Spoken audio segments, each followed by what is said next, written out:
நேத்து வேலூர்ல பாத்தீங்கன்னா டிவிகே சைட்ல இருந்து ஒரு கூட்டத்தை பத்தின அரேஞ்ச் பண்ணியிருக்காங்க. அதுல இருந்தே நம்மளுக்கு தெரியுது டிவிகே இந்த எலெக்ஷனை எப்படி எந்த வியூல இருந்து பாக்குறாங்க அப்படின்னு நம்மளுக்கு நேத்தே தெரியுது. அப்படிப்பட்ட அந்த டிவிகே கூட்டத்துல இருந்து நேத்து மொத்தம் 4 விஷயங்கள் பத்தி நம்மளுக்கு தெரிய வருது. ஒண்ணு வந்து பாத்தீங்கன்னா டிவிகே எப்படி அந்த வாக்குறுதிகளை எப்படி நரேட் பண்ண போறாங்க அப்படிங்கிற ஒரு சாம்பிள் கிடைச்சிருக்கு. அது மட்டும் இல்லாம அவர் வாக்குறுதிகள் அப்படின்னு சொல்லி ஒரு 13 சாம்பிளும் கொடுத்திருக்கிறாரு. இந்த மாதிரி டிவிகே தலைவரான விஜய் அண்ணா அவரு பாத்தீங்கன்னா வெளியே எங்கேயும் பிரஸ் மீட்டா இருக்கட்டும் இல்ல ஆடியோ லான்ச் அந்த மாதிரி ஃபங்க்ஷனா இருக்கட்டும் ரொம்ப எமோஷனலா எல்லாம் பேசி நம்ம பார்த்திருக்க மாட்டோம். ஸோ நேத்து பாத்தீங்கன்னா ஒரு எமோஷனலா பேசியிருக்காரு. அது லைக் இந்த கரூர் இஷ்யூ பத்தி பேசும்போது ஸோ அதை பத்தியும் பார்க்க போறோம்.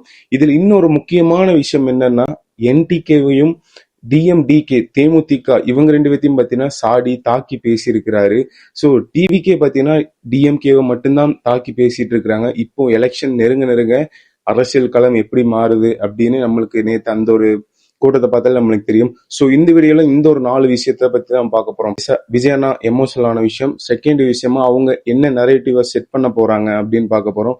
தேர்டு விஷயமா பார்த்தீங்கன்னா இந்த 13 வாக்குறுதிகள் என்ன, ஃபோர்த் விஷயமா டிவிக்கே எப்படி இந்த எலெக்ஷன் விஷனை பாக்குறாங்க அப்படின்னு சொல்லி நம்ம இந்த வீடியோல பார்க்க போறோம். மறக்காம இந்த மாதிரி விஷயங்கள்லாம் தெரிஞ்சுக்கணும்னா மறக்காம கீழே இருக்கிற சப்ஸ்கிரைப் பண்ணுங்க.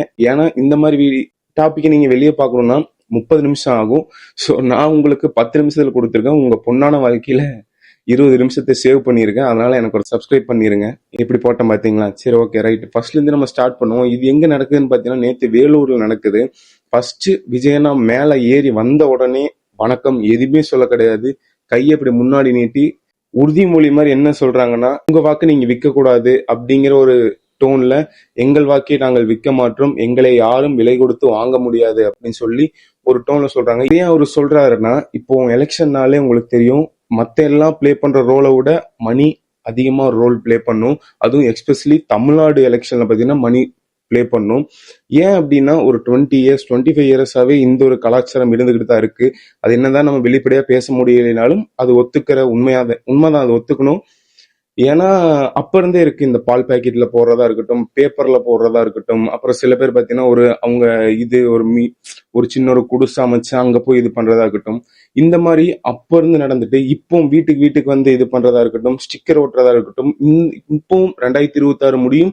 இன்னுமே பாத்தீங்கன்னா இந்த மணி கலாச்சாரம் என்னதான் எலெக்ஷன் கமிஷன் பாத்தீங்கன்னா தடையை போட்டு தேடினாலும் பணங்கிறது அது இருந்துகிட்டே இருக்கு, ஓட்டுற வேல்யூ பொறுத்து. ஸோ இதை அவரு மைண்ட்ல வச்சுக்கிட்டு தான் அந்த ஒரு ஃபிளட்ஜை பார்த்தீங்கன்னா ஸ்டார்ட் பண்ணியிருக்காரு. இந்த கூட்டத்துல முக்கியமான நரேட்டிவ் என்னன்னா, நான் சொன்ன அந்த 13 வாக்குறுதிகள் அப்படின்னு சொல்லி அவருக்கு இப்போ சாம்பிள் எடுத்துட்டு வந்தது அதுதான். இந்த வாக்குறுதிகள் எதுக்கு அப்படின்னா, இப்போ ஒரு எலெக்ஷன் கேண்டிடேட்ல ஒருத்தவங்க நிக்கிறாங்க அப்படின்னா அவங்க கட்சி ஹெட்ல இருந்து என்ன சொல்லுவாங்க, மக்களுக்கு இந்த பிரச்சனைலாம் இந்த நாட்டுல இருக்கு, இதை பூர்த்தி செய்யறதுக்கு நாங்க இந்த எலெக்ஷன்ல நிக்கிறோம், இது தெரிஞ்சுக்கிட்டு நீங்க எங்களுக்கு ஓட்டு போட்டீங்கன்னா உங்களுக்கு நாங்க செஞ்சு கொடுப்போம் அப்படின்னு சொல்லி ஒரு ஆஃபர் டீல் நம்ம எப்படி வேணா வச்சுக்கலாம். இந்த மாதிரி ஒரு இதை செட் பண்றதா அந்த வாக்குறுதிகள் அப்படின்னு சொல்லி, அந்த மாதிரி விஜய் அண்ணா அவருக சைட்ல இருந்து எப்படி இந்த வாக்குறுதிகள் வரும்னு சொல்லி எதிர்பார்த்துட்டு இருந்த நிலையில நேத்து பாத்தீங்கன்னா இதை பத்தின ஒரு சின்ன ஒரு சாம்பிள் நம்மளுக்கு கிடைச்சிருக்கு. அதுல பாத்தீங்கன்னா முக்கியமா 13 விஷயங்களை சொல்றாரு. நம்ம அந்த 13 விஷயங்களை பார்ப்போம். ஃபர்ஸ்ட் விஷயமா என்ன சொல்றாருன்னு பாத்தீங்கன்னா, பெண்கள் மற்றும் பெண் குழந்தைகள் ஆண் குழந்தைகளுக்கும் சேஃப்டி அப்படின்னு சொல்றாங்க. இது ஏன் சொல்லணும் அப்படின்னா, இப்போ அந்த ஆட்சியில இல்ல அப்படின்னு ஒரு சொல்லாம சொல்லி இதை அவரு செட் பண்றாரு. ஃபர்ஸ்ட் விஷயமா, நாங்க ஆட்சிக்கு வந்தக்கப்புறம், வந்தால் இல்ல வந்தக்கப்புறம், அதாவது அவங்கதான் ஆட்சி அடுத்து பிடிப்பாங்க அப்படிங்கிற ஒரு கான்பிடன்ட்ல நாங்க வந்தக்கப்புறம் இந்த ஒரு ஸ்டாண்டர்ட் பத்தி நாங்க செட் பண்ணுவோம் விமன்ஸ்க்கு அப்படின்னு சொல்றாரு. செகண்ட் விஷயம் என்ன சொல்றாருன்னு பாத்தீங்கன்னா, இந்த சட்ட ஒழுங்கு பாத்தீங்கன்னா இப்போ சீர்கழிஞ்சு இருக்குது, சட்ட ஒழுங்கே கிடையாது, அதெல்லாம் எப்பவோ அழிஞ்சு போச்சுன்னு சொல்லி பேசிட்டு நாங்க ஆட்சி அமைச்சக்கு அப்புறம் இந்த சட்ட ஒழுங்கு அப்படிங்கன்னு என்ன அப்படின்னு நாங்க உங்களுக்கு சொல்லுவோம் அப்படின்னு சொல்லி நாங்க ஆட்சிக்கு வந்த சட்ட ஒழுங்கு நாங்க சீரமைப்போம்னு சொல்றாரு. தேர்டு விஷயமா என்ன சொல்றாருன்னு பாத்தீங்கன்னா, என்ட்ரன்ஸ் எக்ஸாம் கோச்சிங். அதாவது இப்போ நம்ம படிக்கிறதா இருக்கட்டும், டிஎன்பிஎஸ்சி நீட் இதுக்கெல்லாம் பார்த்தீங்கன்னா நம்ம என்னதான் ஸ்கூல் காலேஜில் படித்தாலும் தனியாக பார்த்தீங்கன்னா நம்ம போய் கோச்சிங் போகிறோம், அதுக்கு தேவையில்லாமல் ஃபீஸ் கட்டுறோம். அதெல்லாம் ஒரு ஸ்டாண்டர்டாக நிப்பாட்டி வச்சு இந்த சிலம்பஸே பார்த்தீங்கன்னா நமக்கு ஸ்கூல்ல படிக்கிற சிலம்பஸும் காலேஜில் படிக்கிற சிலம்பஸையும் ஓரளவுக்கு அந்த டிஎன்பிஎஸ்சி நீட்டுக்கு நேராக அப்கிரேட் பண்ணிட்டோம்னா நம்ம யாரும் வெளியே கோச்சிங் போக வேண்டாம் அப்படின்னு சொல்லி அதை நாங்கள் அப்கிரேட் பண்ணுவோம் சிலம்பஸ் அப்படின்னு சொல்றாரு. ஃபோர்த் விஷயமா என்ன சொல்றாருன்னு பார்த்தீங்கன்னா அதான் சிலம்பஸ். ஃபிஃப்த் விஷயமா என்ன சொல்றாருன்னு பார்த்தீங்கன்னா பேசிக் லாஸ். நம்ம பேசிக்கா என்னென்ன லாஸ் இந்தியாவில் பார்த்தீங்கன்னா இந்த லாஸ் உங்களுக்கான உரிமை அப்படின்னு சொல்லி இந்த விஷயம்லாம் இருக்கு. அது நீங்க பேசிக்கா தெரிஞ்சுக்கணும். இதெல்லாம் பார்த்தீங்கன்னா 12th 12வதுலேயே சொல்லிக் கொடுப்போம். இது வந்து எக்ஸாம்லாம் கிடையாது. நீங்க சும்மா தெரிஞ்சு வச்சுக்கலாம். உங்களுக்கு இந்த ரைட்ஸ் எல்லாம் இருக்கு இந்த நாட்டில் அப்படின்னு நீங்க தெரிஞ்சுக்கணும் அப்படின்னு சொல்லி சொல்றாரு. 6th விஷயமா என்ன சொல்றாருன்னா, பேங்கிங் அண்ட் கவர்மெண்ட் இந்த மாதிரி பேங்கிங் அண்ட் கவர்மெண்ட் ஆஃபீஸ் இந்த மாதிரி இடத்துல பார்த்தீங்கன்னா நம்ம பேசுறக்கோ இல்லை ஒரு ப்ரொஃபஷனலாக பேசுறக்கோ நம்ம திணறுவோம். நானே போய் பேசுறதுனாலுமே நானும் பேசுவேன். ஆனால் அவங்க எப்படி இப்போ ஒரு ஃபார்ம் ஃபில் பண்ணோம்னா நானே போய் கேட்பேன், சார் இந்த இடத்துல இதுவா இல்லை பின்கோட் இடத்துல நம்பர் போடணுமா அந்த மாதிரி கேட்பேன். ஸோ இந்த கன்ஃபியூஷன்ல நம்ம மக்களுக்கு நிறையா இருக்கு. அதை பத்தி நம்ம சொல்லிக் கொடுக்கணும் அப்படின்னு சொல்லி 6th பேசுறாரு. 7th என்ன பேசுறாருன்னா, இந்த ஐஐடி அப்படிங்கிற இந்த மாதிரி பெரிய பெரிய காலேஜில எல்லாம் என்ட்ரன்ஸ் எக்ஸாம் நிறைய இருக்கு, நிறைய ஃபெசிலிட்டிஸும் இருக்கு. அதை பத்தி யாருக்கும் தெரியறது இல்லை. இதை பத்தி எல்லாத்துக்கும் எடுத்து சொல்லுவோம் அப்படின்னு சொல்றாரு. 8th விஷயமா என்ன சொல்றாருன்னு பாத்தீங்கன்னா, ஹைஜீனிக் டாய்லெட். ஸ்கூல் காலேஜஸ்ல பாத்தீங்கன்னா எஸ்பெஷலி விமன்ஸுக்கு பாத்தீங்கன்னா க்ளோஸ் பண்ண டாய்லெட், அதாவது டோர் பாத்தீங்கன்னா எல்லா டோரும் பாத்தீங்கன்னா அசம்பிள் ஆகி நல்ல நல்ல டாய்லெட்டா ஹைஜீனிக்கான டாய்லெட்டா கட்டி கொடுப்போம் அப்படின்னு சொல்றாரு.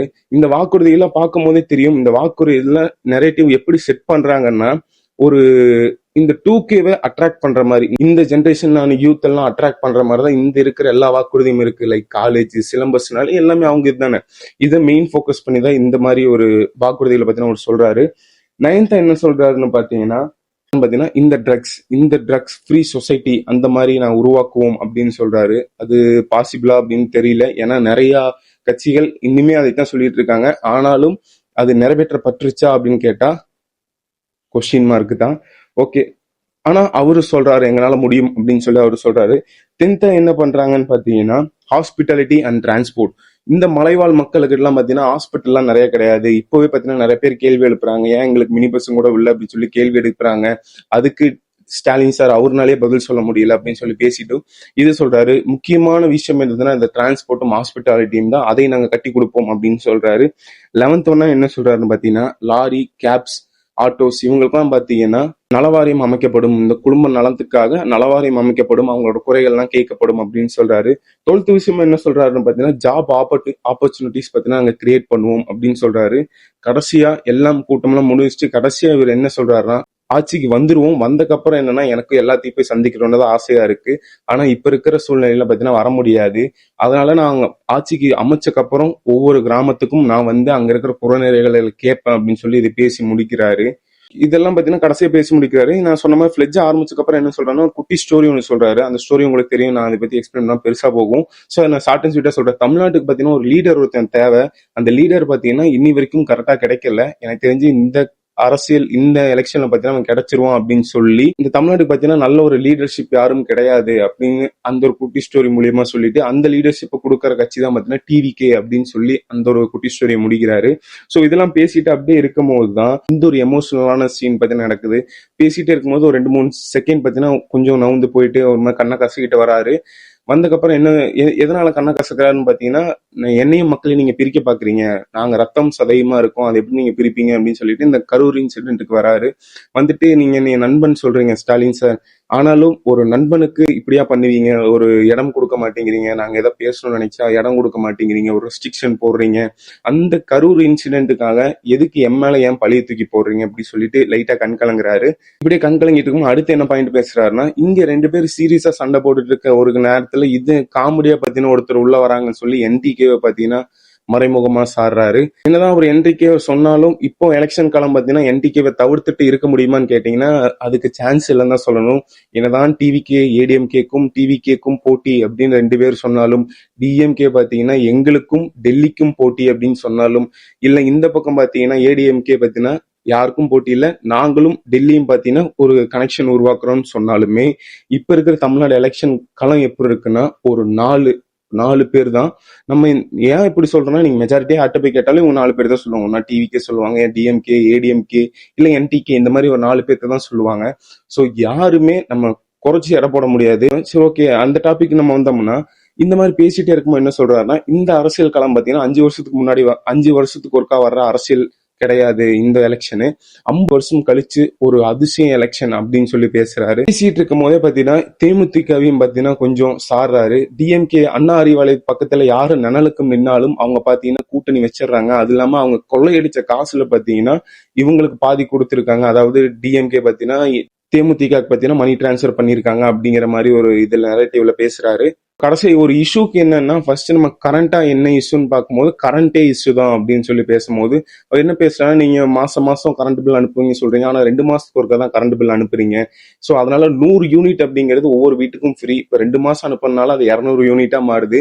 ஸோ அதுலயும் நீங்க காசு பாக்குறீங்க. இது வந்து ஒரு மாடல் திருட்டு அப்படிங்கிற மாதிரி ஒரு சில பல வேர்ட்ஸ்ல பத்தினா ஒரு மென்ஷன் பண்றாரு. ஸோ இதுல இருந்து நம்மளுக்கு தெரியுது அரசியல் களம் பாத்தீங்கன்னா இப்பவே சூடு பிடிக்க ஆரம்பிச்சிருச்சு. இன்னும் எலெக்ஷன் டேட்டும் கூட அறிவிக்க கிடையாது. ஸோ இப்பதான் நம்ம கொஞ்ச நாளைக்கு முன்னாடி தான் பாக்குறோம் காங்கிரஸ் பாத்தீங்கன்னா அவங்க கூட போவாங்களா, இல்ல இவங்க கூட வருவாங்களா, இல்ல தேமுதிக இவங்க கூட போவாங்களா, இல்ல ஏடிஎம்கே சைட்ல இருந்து தான் கொடி பறக்குதுன்னு சொல்றாங்க. இந்த மாதிரி நிறைய விஷயம் நடந்தாலும் இப்ப டிடிவி தினகரன் அவரு பாத்தீங்கன்னா ஏடிஎம்கேல போய் சேர்ந்ததா இருக்கட்டும், நிறைய விஷயம் அரசியலை பொறுத்த அளவுக்கு இன்னைக்கு ஒருத்தன் எதிரியா இருந்தா நாளைக்கு அவன் நண்பனா இருக்கலாம். ஸோ அதனால யாரையும் பாத்தீங்கன்னா யாரும் தாக்கி அவ்வளவுக்கு பேச மாட்டாங்க. ஸோ இப்போ அரசியல் கலை எப்படி இருக்குன்னு பாத்தீங்கன்னா லிட்டரலி இப்போ 2 பேத்துக்கு போட்டினா இவங்களை பத்தி அவங்க பேசுவாங்க, அவங்கள பத்தி இவங்க பேசுவாங்க. இதுதான் நடந்துட்டு இருக்கும். இப்போ 4 பேத்துக்கு போட்டினால 4 பேருமே மாத்தி மாத்தி மாத்தி மாத்தி அடிக்கிறாங்க. நீ அதை பண்ற இதை பண்றன்னு சொல்லி மாத்தி மாத்தி அடிக்கிறாங்க. இனிமே பாத்தீங்கன்னா அரசியல் களம் சூடாகிக்கிட்டு தான் இருக்கு. ஸோ இதுல இருந்து நம்ம என்ன சொல்றோம்னா, காசு கொடுத்தாங்கன்னா வாங்காதீங்க. ஸோ அப்படி நீங்க வாங்குறீங்க, வாங்கி தான் நான் மத்தவங்களுக்கு போடுவேன் அப்படின்னா அது உங்களோட இஷ்டம். நம்மளை பொறுத்த அளவுக்கு நம்மளோட கோல் எதா இருக்கணும்னா 100% வாக்கு செலுத்தணும். அதுலதான் நம்மளோட கான்சென்ட்ரேஷன் இருக்கணும். ஸோ எல்லாரும் ஓட்டு போடுங்க, உங்களுக்கு பிடிச்ச கட்சிக்கு போடுங்க, அவங்களுக்கு போடுங்க, இவங்களுக்கு போடுங்க, யாருக்கு வேணா போடுங்க. ஆனா போய் ஓட்ட போடுங்க. ஸோ அது மட்டும் இல்லாம எனக்கு இருக்கிற ஒரு கியூரியாசிட்டி என்னன்னா, இந்த டைம் டிவிகேவோட பர்சன்டேஜையும் என்டிகேவோட பர்சன்டேஜையும் எனக்கு பார்க்கணும்னு சொல்லி எனக்கு ஒரு கியூரியாசிட்டி இருக்கு.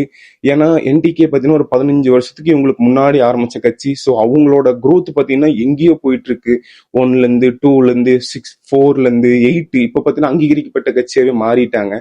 ஸோ இந்த எலெக்ஷன்ல அவங்களோட பர்சன்டேஜ் எவ்வளவு ஹை ஆகுது, இல்ல கம்மி ஆகுதா, இல்ல டிவிகேவோட ஹை ஆகுதா கம்மி ஆகுதா அப்படிங்கிற பார்க்கும்போது இந்த எலெக்ஷன் பார்த்தீங்கன்னா ரொம்ப கியூரியாசிட்டியா இருக்கும்னு சொல்லி நான் நினைக்கிறேன். ஸோ இதே மாதிரி நானும் ஒரு கியூரியாசிட்டியா இருக்கேன். நீங்க சப்ஸ்கிரைப் பண்ணுவீங்களா அப்படின்னு மறக்காம கீழே சப்ஸ்கிரைப் பண்ணிக்கோங்க. So until than bye from Vignesh. நான் அடுத்து இதே மாதிரி நல்ல வீடியோல சந்திக்கிறேன்.